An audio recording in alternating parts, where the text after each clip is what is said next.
Brought to you by Biologically. Welcome to Conversations. My name is Suresh Kochatar. Today, we have with us C. Raghu, a cardiologist who specializes in interventional cardiology procedures. He's a pioneer in transradial and complex coronary angioplasty stent procedures. Over the last 2 decades, collaboratively, he has performed more than 40,000 coronary diagnostic procedures and 20,000 coronary intervention procedures.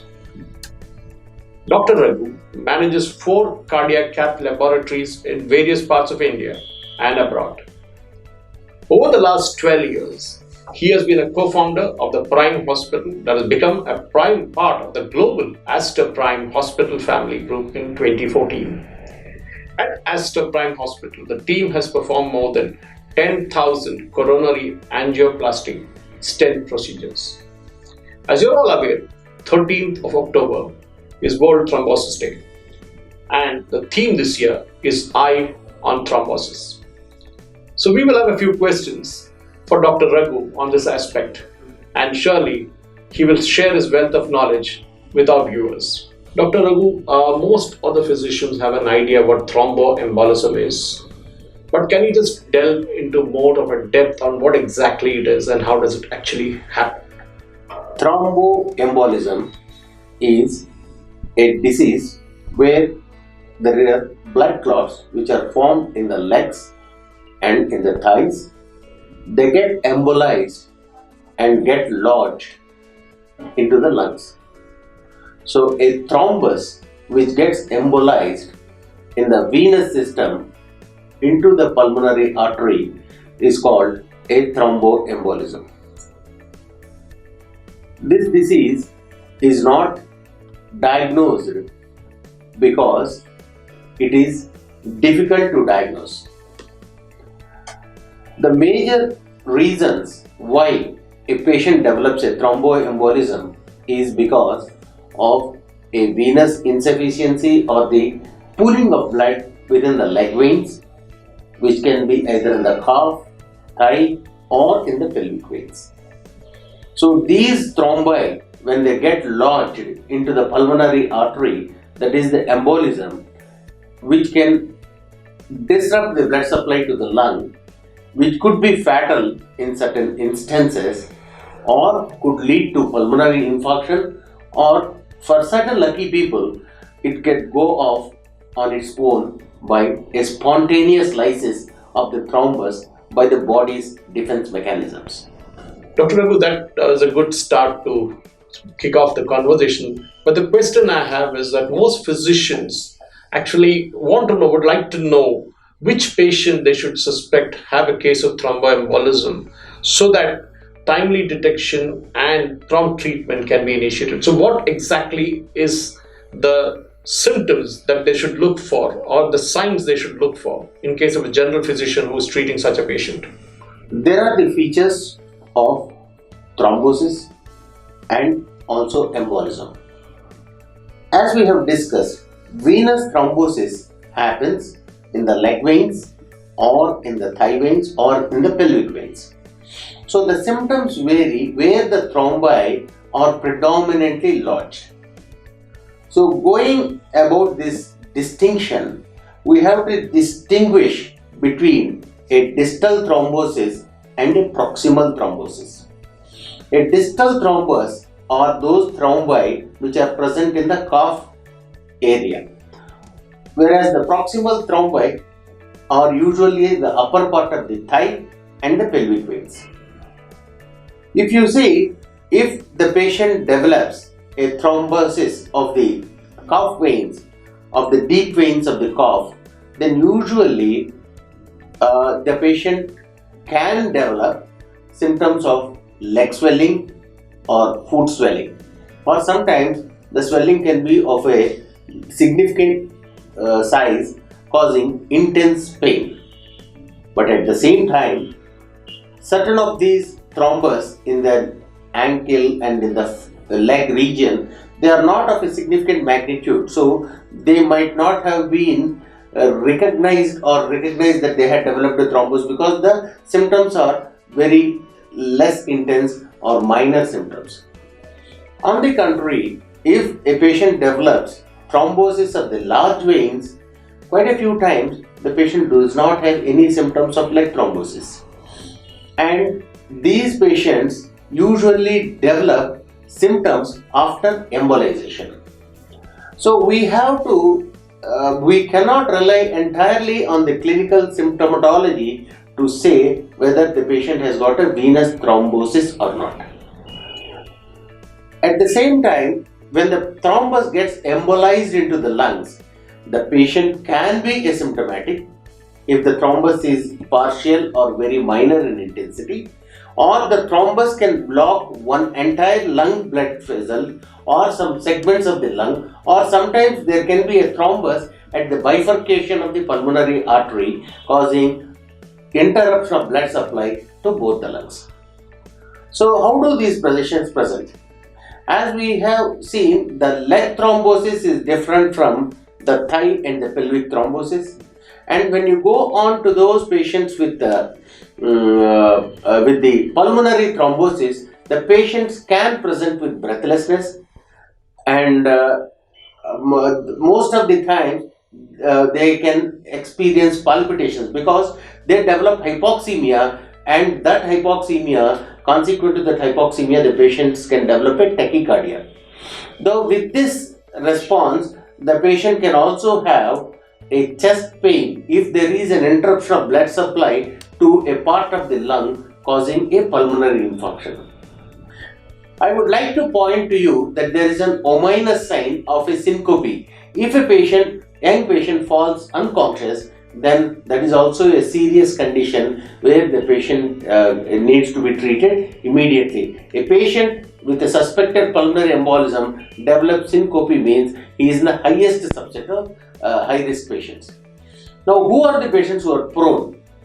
Most commonly, it has got a bimodal presentation.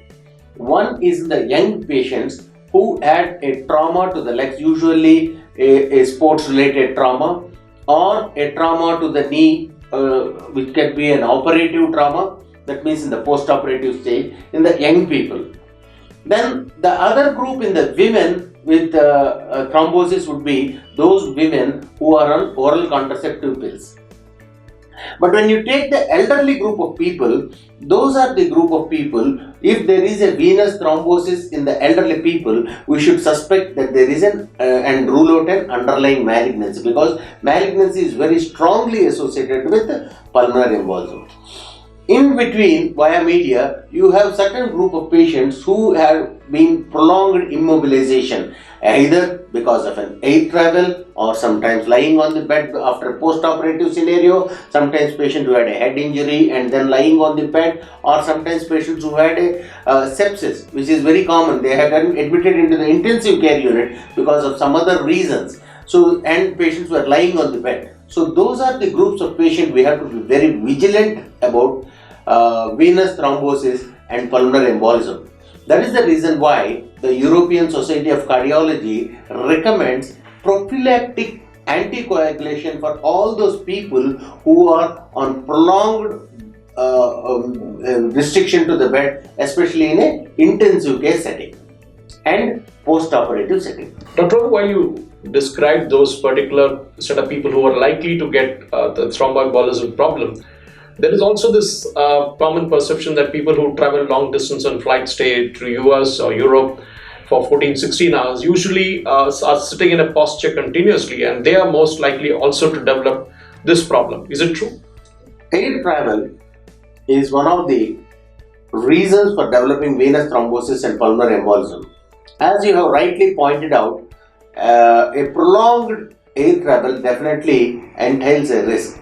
But I would like to share with you, I have seen quite a few patients who had traveled for about a couple of hours of air travel also, developing a venous thrombosis and pulmonary embolism. So any degree of restriction of activity, it need not necessarily for 14-16 hours, it might happen even for a short duration of time. At the same time, we need to understand that there might be certain people who will be prone for developing the venous thrombosis even for a short distance. One of the common reasons is patients who have got a venous insufficiency where the venous pump is inactive. That means the veins are intrinsic, the venous valves are damaged, and there is a stasis of the blood in the veins. Those are the patients, possibly they would be more prone to develop the deep vein thrombosis and consequent pulmonary embolism. Dr. Raghu, my main question, the question I'm coming back to again is, if a general physician has a patient with suspected thromboembolism, what test he or she should conduct for further confirmation? The diagnosis of pulmonary embolism lies first upon the clinical suspicion. So one should be vigilant. Any patient in the setting, if the setting is right, one should always be open to consider the diagnosis of pulmonary embolism. Beware, this is a much more common diagnosis than what we all think. The investigative profile of these patients, we have been traditionally taught to do a D-dimer test to suspect whether the person has got a pulmonary embolism or not. But what I would like to share with you is the D-dimer test and the report and all those things take quite a long time, and it's an indirect investigation for us. Even though the guidelines lay emphasis on the role of D-dimer in the evaluation of venous thrombosis and pulmonary embolism, in a suspected patient, I would do a D-dimer, but pending the D-dimer report, I would first perform as a preliminary investigation is a duplex ultrasonography of the legs. That is a venous ultrasound examination with a Doppler examination. And you will be surprised to know that those patients who have got a venous thrombosis, about 80 to 90% of those patients who are in the ICU, if you do a systematic duplex ultrasonography, you will find certain degree of thrombosis. Now, those patients who have got a proximal venous thrombosis versus a distal vein thrombosis, proximal venous thrombosis are those patients who are prone for complications and especially a major complication subsequently. Whereas distal vein thrombosis is not so serious course as compared to that of a proximal thrombosis. Now, after the venous ultrasound test, the third test what I would perform if the index of suspicion is high is do a CT pulmonary angiography. Many hospitals might not have a on-site CT scan machine, but still if the patient is clinically stable, then you can get a CT angiography with contrast and look at the pulmonary arteries. The diagnosis is quite easy, very easy to make a diagnosis of, because you can see directly the thrombi in the pulmonary artery or at the bifurcation or in the segmental or subsegmental pulmonary thrombi. So based upon the extent of the thrombosis, you can even prognosticate also whether the patient is a high risk or a low risk scenario of the patient. Having said that, we need to look at the fourth test being the echocardiography. We have to diagnose pulmonary embolism, but also we need to estimate the consequences of the pulmonary embolism on the heart. So we look at what is the degree of load on the heart or the obstruction to the pulmonary blood flow. So we can measure that by the pulmonary arterial hypertension estimation, and we can also look at the right ventricular function on echocardiography. So, and in addition, we can do various measurements of the right ventricle and left ventricle ratios, all those things either by CT scan or by echocardiography, and also once again prognosticate whether the patient is a low risk case or a high risk case. So summarizing, we have to do a D-dimer, we have to do a ultrasonography of the lower limb veins, CT pulmonary angiography if the suspicion of pulmonary embolism is high, and echocardiography to understand the consequences of the pulmonary embolism on the heart. Why we need to do all these tests is, if the patient falls into a high risk group, he should go for early thrombolysis. If the patient falls into a low risk group, or an intermediate risk group, then we can treat by heparin. So these investigations clearly differentiate what is the line of management what we are going to adopt in treating these patients further. As we bring this interview to a close, Dr. Raghu, my last question to you is, how should a general physician treat a thromboembolism patient? And at what stage he or she should call for a specialist opinion? Because that is the stage, I think, when they need something beyond what they're doing. And this is what my question to you is. So, as we have discussed in the previous question, patients of pulmonary embolism fall into a low risk category, intermediate risk category, and a high risk category. I would definitely encourage the physicians to do an objective risk score stratification of the severity of the pulmonary embolism, adopting simple scores like the PESI score. So these scores will identify a high risk individual from a low risk individual. Once the patient is a high risk individual, then these are the patients who are going to get benefited by an early thrombolytic therapy. So we do not need to administer a local thrombolytic therapy, but we can administer a systemic thrombolytic therapy. Now those group of patients who are a low risk group of patients, we can manage these patients by a low molecular weight heparin, or we have nowadays the new option of a direct oral anticoagulant agents. So the low risk category goes into a less intensive mode of treatment, and a high risk patient goes into a thrombolytic type of a therapy.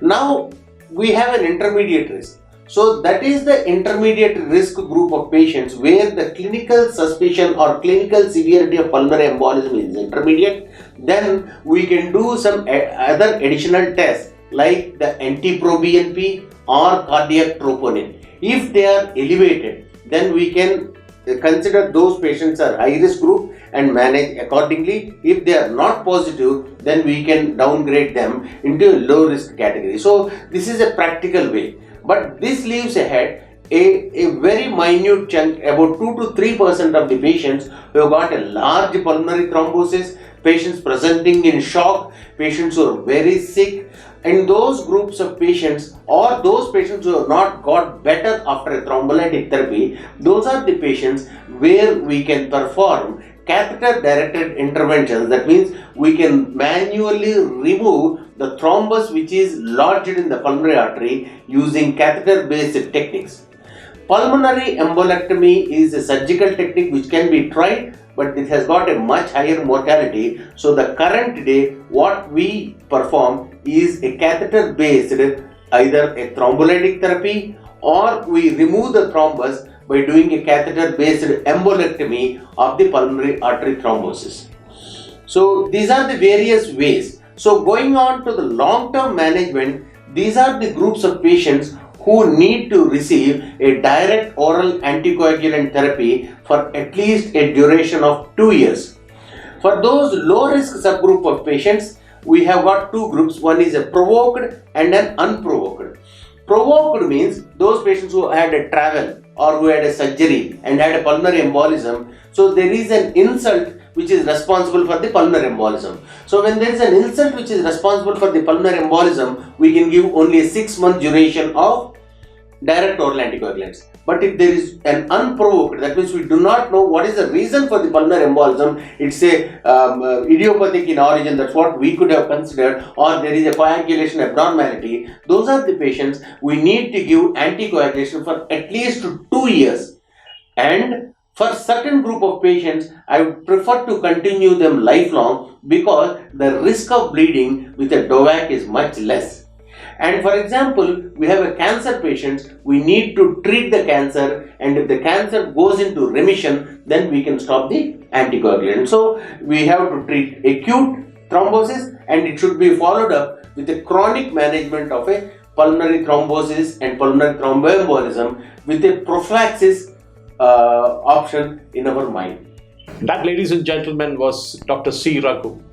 Extensive, analytical, and brilliant as usual. On this World Thrombosis Day, I'm sure the doctors and others listening in have actually been able to understand a lot more beyond what they knew initially. And this talk by Dr. Raghu is a pointer to that fact. We wish you a wonderful journey ahead in the times to come, and keep watching us. In case you have any questions, also write to us on this email ID which is mentioned in this podcast and in this telecast. Thank you very much. Thank you very much for this opportunity. I wish all the doctors, I hope this interview has helped you to understand about pulmonary thrombosis, thromboembolism, venous thromboembolism on this World Thrombosis Day. I extend my best wishes on the occasion of the World Thrombosis Day 2021. Powered by IMC Health Bites.